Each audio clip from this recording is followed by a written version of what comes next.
Before I begin, I just want to ask you something. What would you do if someone much younger than you, someone you've known since they were practically a kid, showed up one evening with a gift and said something that completely shook the ground beneath your feet? This happened to me. I never saw it coming. And yet, looking back, maybe the signs were always there. Let me know in the comments where you're watching from. Are you tuning in from sunny California, a small town in Texas, or maybe somewhere up north where the summer heat still clings to the windows? I want to hear from you. So, here's what happened. It was one of those quiet early summer evenings when the sky still held on to that orange hue long past dinner. The breeze slipped through the window, and I had just poured myself a glass of white wine. Nothing fancy, just something light to end the day. I was still in my day clothes, loose blouse, comfortable jeans, barefoot on the kitchen tile, scrolling through a cookbook I wasn't really planning to use. Then I heard the knock. 3 firm taps. I wasn't expecting anyone. I wiped my hands on a towel and walked to the door, not even bothering to fix my hair or check the mirror. When I opened it, there he stood. Mark, 26 years old, my best friend Sharon's son. He was holding something behind his back and grinning like a boy who had a secret. I hadn't seen him in a few weeks, not since Sharon's birthday. Back then, he gave me a long hug, longer than usual, come to think of it, and told me I looked elegant. I remember laughing it off, but something in the way he said it had lingered. "Evening, Linda," he said, his voice deeper now, more grown up than I remembered. "I brought you something." Before I could ask why, he pulled out a small, neatly wrapped box. I blinked. "For me?" He nodded. "It's nothing big. Just saw it and thought of you." I stepped aside. "Come in then. You can't just stand there with mystery presents and expect me not to be curious." He walked in, his shoulders brushing slightly against mine as he passed. That subtle, accidental contact sent an unexpected jolt up my spine. I shook it off.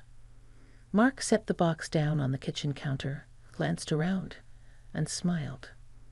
"Still smells like cinnamon in here. You baking again?" "Not today. Just lit one of those scented candles. Can I get you something to drink?" "Sure. Water's fine." As I poured him a glass, he stood silently behind me. I could feel the warmth of his presence at my back. It was oddly quiet for a moment. No radio, no ticking clock, just the sound of the water filling the glass and the soft creak of the floor beneath his shoes. I handed it to him and gestured to the gift. "So, what is it?" "Open it," he said, eyes fixed on mine. I slowly pulled at the silver ribbon, peeled back the paper, and lifted the lid. Inside was a delicate necklace, simple, tasteful, with a small amber stone. "It reminded me of you," he said, his voice low, warm, natural, strong. I couldn't help but laugh lightly. "Mark, that's sweet. But this is too much." "It's not," he said, taking a sip of water. "I've wanted to give you something for a while, just didn't know how." I stared at him. His eyes were serious. There was something in them I hadn't seen before, or maybe hadn't let myself see. He looked at me the way a man looks at a woman. And that's when he said it. "I've had feelings for you, Linda. For a long time." My breath caught in my throat. This couldn't be happening. This was Mark. Sweet, respectful, baby-faced Mark, who I'd watched grow from an awkward teen into a charming young man. He must have seen the shock on my face, because he held up his hands. "I know it sounds crazy, but it's not a joke. I'm not messing around. You're beautiful, smart, and you listen. You make people feel seen. That's rare." I didn't know what to say. My hands felt cold, even though the room was warm. "Mark," I started, unsure how to finish the sentence. "You're young. I mean, I'm old enough to." "Don't say your mother," he interrupted, gently but firmly. "This has nothing to do with her. This is about how I feel about you." And then he did something I didn't expect. He reached out and gently tucked a loose strand of hair behind my ear. His fingertips brushed my skin for only a second, but the sensation lingered. I felt alive, not just flattered, not just surprised. Seen. Desired. He took a step back. I'm not expecting anything. I just needed to say it. You deserve to know. The silence stretched between us, and in that stillness I realized I was smiling. Not out of awkwardness, not out of pity, out of something else. Because part of me, deep down, had wondered what it would feel like to be noticed again, not just for being polite or kind, but for being a woman. I looked at him, really looked, the way his shirt clung just enough to show his build, the quiet confidence in his stance, the softness in his eyes when they landed on me. "Well," I finally said, voice a little steadier than I expected, "you certainly know how to shake up a quiet evening." Mark chuckled. "I'll leave you alone. Didn't mean to throw you off." He turned toward the door, and something in me panicked. "Wait." He paused. "Why don't you stay for tea?" His smile returned, warmer now, almost relieved. "I'd love that." As I turned to put the kettle on, I could feel him watching me. But this time, I didn't pretend not to notice. I busied myself at the stove, pouring water into the kettle with hands that weren't quite as steady as I wanted them to be.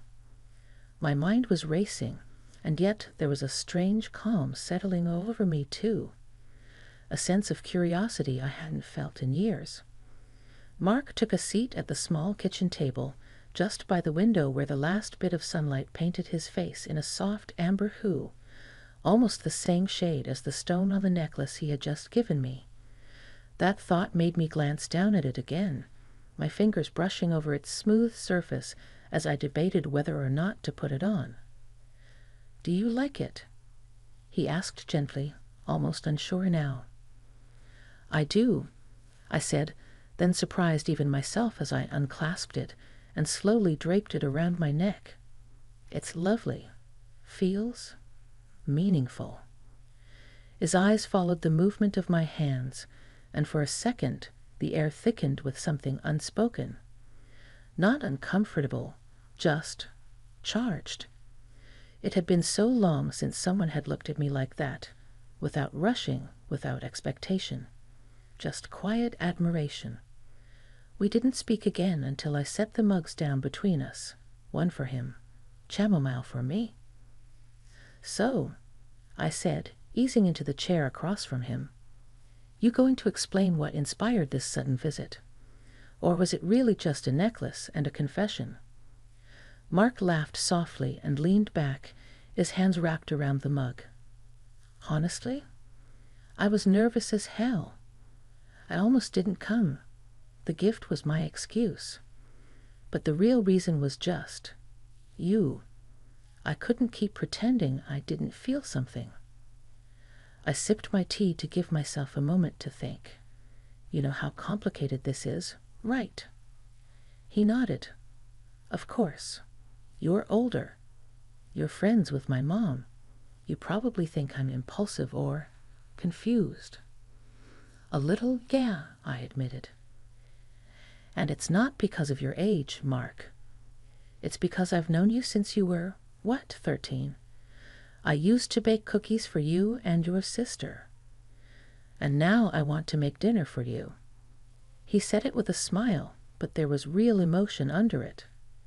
I'm not some kid with a crush. I've dated. I've had relationships. But you're different. You've always been different. That made my heart stir in a way I hadn't expected. I'm not used to someone being so direct with me anymore, I said, quieter now. Most men my age are either divorced and bitter or married and lying about it. Mark's smile faded a little, but not in a bad way.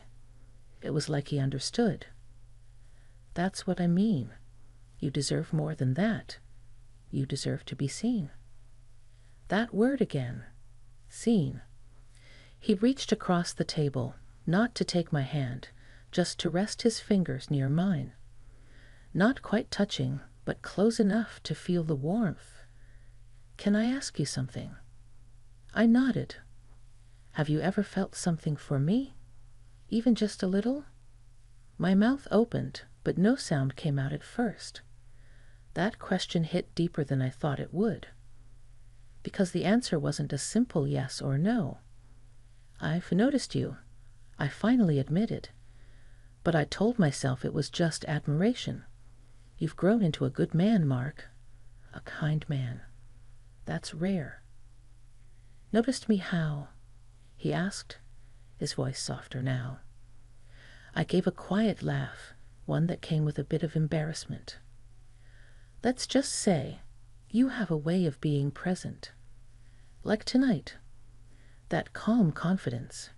It catches a woman off guard. He smiled again, this time with a mix of warmth and quiet pride. I'll take that as a yes. I didn't say yes. I said, smiling despite myself. You didn't say no either. We sat there in silence again, but it wasn't awkward. It was thoughtful. Comforting. He wasn't pushing. He wasn't trying to rush into anything. That made me trust him more than I expected. I still think you're a little crazy, I said finally. Crazy about you, he replied with a wink. That made me laugh, truly laugh. The kind of laugh I hadn't felt bubble up in a long time. You want to stay for a movie? I asked, shocking even myself. He looked surprised. I'd love to. I stood up and motioned for him to follow. We moved to the living room, dim but cozy, with soft lamps and thick throw blankets. I chose an old classic, something romantic but light, and we settled on the couch. Not too close, but not far apart either. I folded my legs beneath me and pulled a blanket over my lap. Mark stretched out a little, one arm casually draped behind the couch, not around me, but close enough that if I leaned just slightly, I'd be within reach. Halfway through the film, I realized I wasn't watching it at all. I was watching him. The way he smiled at certain scenes. How relaxed he looked in my home, like he belonged there. He turned to me during one of the quieter moments in the movie. You're really beautiful, Linda. The way he said it, it didn't feel like flattery. It felt like truth. I felt my cheeks warm. You've said that before. Because it's true. He hesitated, then slowly reached out and gently touched my hand where it rested on the blanket. This time, I didn't pull away. You don't have to do anything you're not ready for, he said. I just want to be near you, even if it's just this. I stared down at our hands. His thumb brushed over mine so tenderly, I had to remind myself to breathe. I'm still figuring out what this is, I whispered. But I don't want you to leave just yet. His fingers curled gently around mine. Then I won't, he said. And so we sat there in the glow of the television, hands entwined, something quiet and unexpected growing between us. Not rushed, not wild, just real. And for the first time in a long while, I felt like I was right where I was meant to be. The movie had ended, but neither of us moved. The room had grown darker, the screen now dim with the soft flicker of credits. Still, We stayed close, his hand still gently wrapped around mine, resting on my lap like it belonged there. It had been years since I'd shared my space like this. Decades, even, since someone looked at me not as a friend or a neighbor or a mother, but as a woman worth holding. I turned to him, and in the low light, I could see that same softness in his expression. He wasn't in a rush. He wasn't trying to impress me. He just wanted to be there. "You tired?" I asked, my voice barely above a whisper. He shook his head slowly. "Not even a little?" "You've been up since early, haven't you?" He smiled. "I've had more energy since seeing you. Something about you just wakes me up." I rolled my eyes a little, but I couldn't help the smile that tugged at my lips. "You always this charming." "Only with people who matter." That made my chest tighten a bit. I didn't want to admit how much those little words affected me. I tried to shift the mood with a laugh. "Well, I should warn you. You're treading on dangerous ground here, saying the right things at the right time. It's risky." "I like risky," he said, tilting his head. "Especially when it feels right."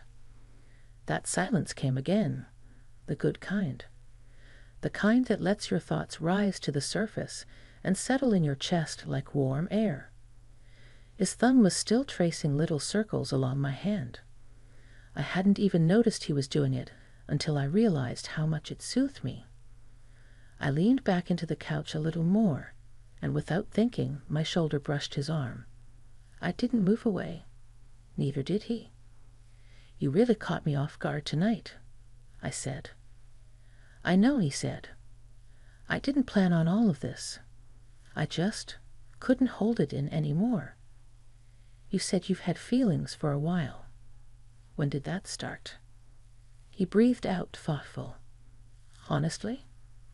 Probably a couple of years ago. I'd visit with Mom, and you'd always be so gracious. So warm. You'd offer tea or cookies or ask about my job like it really mattered. I know that seems small, but not many people listen like that anymore. Not many people care like that." I looked down, embarrassed in a strange way. "That's just being polite." "No," he said softly. "That's being you." I swallowed the lump in my throat. I didn't realize how much I'd missed being seen, not just noticed for my appearance or my history, but truly seen for the way I existed in a room. Mark shifted slightly, angling toward me. "And I noticed how you'd light up when you laughed, or how your eyes got this faraway look when you were remembering something from the past. You have layers, Linda. I wanted to learn all of them." That stirred something deep in me, deeper than I was ready to admit. I gently pulled my hand away, not because I was upset, but because I needed to stand. I walked to the kitchen, pretending to tidy up the mugs, even though they were already clean. I needed space to think, to breathe. He followed me a moment later, quiet footsteps against the wood. "Did I say too much?" he asked gently. "No," I said, turning to him. "You didn't. I hesitated. I've spent years convincing myself that the chapter of feeling desired or noticed or even wanted was over, that it ended somewhere in my late 40s, and everything after was about comfort, routine, making peace with the silence. Mark stepped closer, not touching me yet, just listening, really listening. "But you come in here," I continued, "with this thoughtful little box and kind words and soft eyes, and suddenly I feel like a woman again. Not just someone's mother or neighbor or friend." I paused, letting that honesty hang in the air. "And it scares me." He reached out slowly, placing his hand lightly on my arm. "It doesn't have to. I'm not asking for everything. I'm just asking to be part of this moment." His hand slid down, fingers lacing gently with mine again. "You're not too late to start a new chapter," he said quietly. "And I'd be honored if I could be in it, even just a few pages." I looked up at him, and for a moment I didn't see Sharon's son. I didn't see the age gap. I didn't see the rules I'd written in my head. I just saw Mark, a man standing in front of me, asking, respectfully, tenderly, to be allowed into my life in a way no one else had in years. I didn't answer with words. Instead, I lifted his hand to my cheek and leaned into it, closing my eyes, letting the warmth of it melt away years of doubt. He leaned forward then, not too close, just enough that I could feel his breath. "If I kissed you," he whispered, "would that be wrong?" I opened my eyes and met his. They were steady, honest. "No," I whispered, "but don't rush." He nodded. "Never." He didn't kiss me then. He didn't need to. Instead, he leaned his forehead gently against mine, and we stood like that for a long time, quiet, connected, like two people trying to figure out what the next moment would bring, but content just being here. Eventually, I pulled away just enough to see his face. "Do you want to stay for the night?" I asked. His eyes searched mine, not with lust, but with care. "Only if you want me to." "I want you here," I said, "not for anything more, just your presence. It's been a long time since I felt safe with someone. Then I'll stay."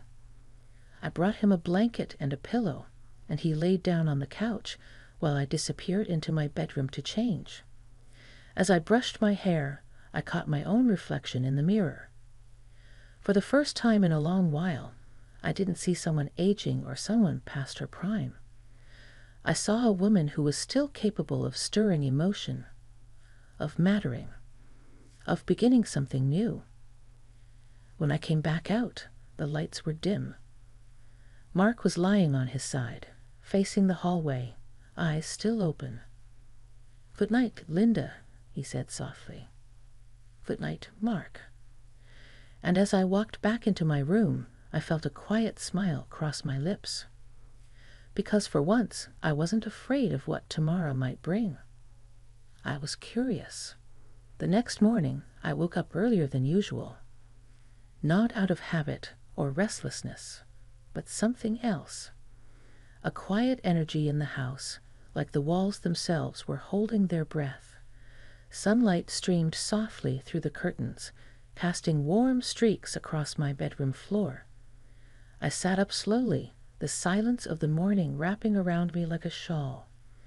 I reached for my robe and walked barefoot down the hall. Mark was still on the couch, asleep.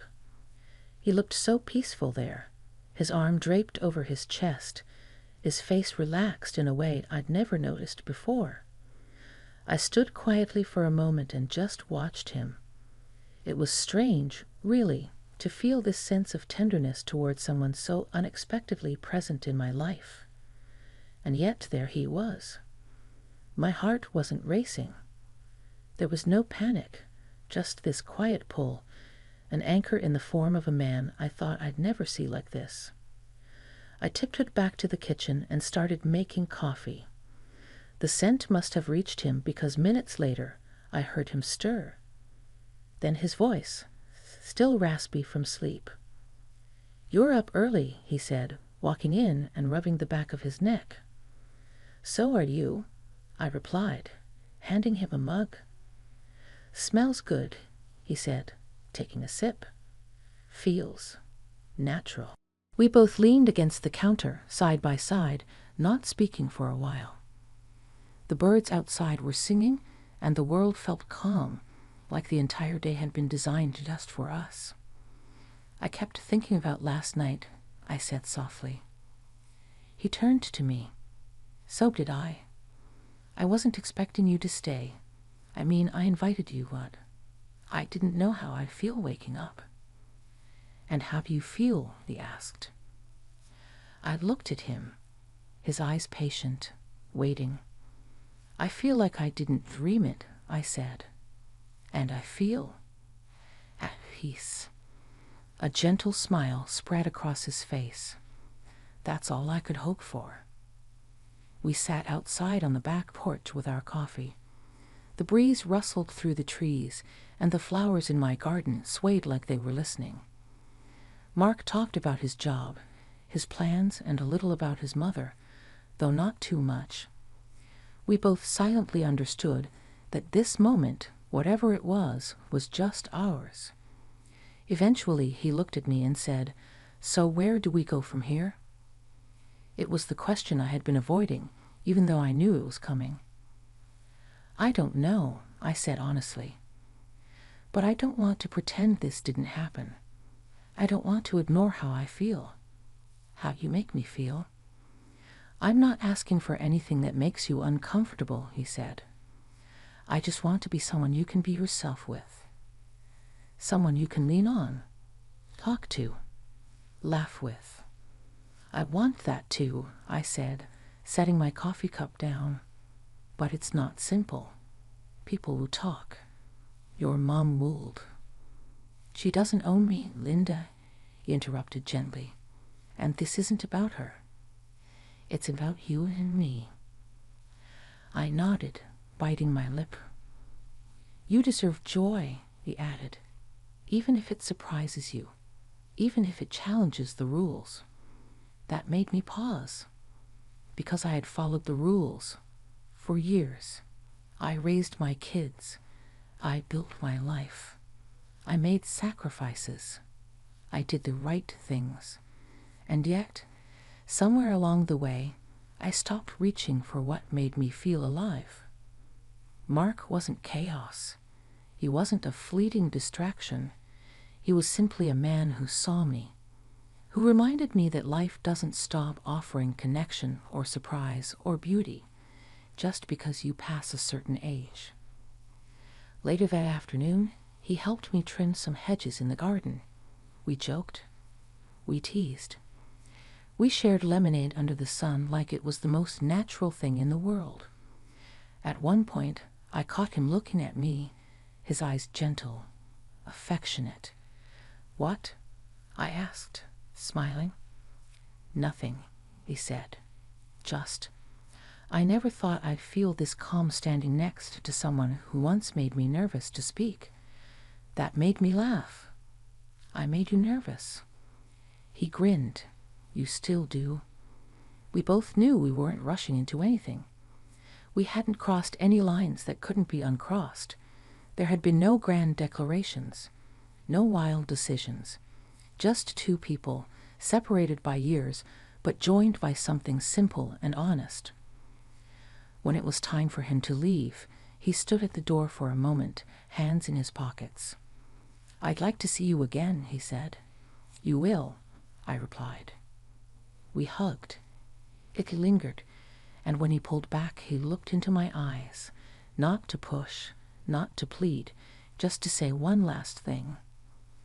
"I don't need you to decide anything today. Just don't shut the door on something good because it came dressed in something unexpected." I nodded, watching him walk to his car, my chest full in the strangest and most wonderful way. After he left, I sat on the couch where he'd slept the night before, and I held the necklace in my palm again. The amber stone caught the light, small, warm, steady, just like this feeling. I didn't know what the next day would bring, or the one after that. But for the first time in years, I wasn't afraid to find out. And maybe, just maybe, that was the gift he brought me after all. Not the necklace, not the compliments, but the chance to feel alive again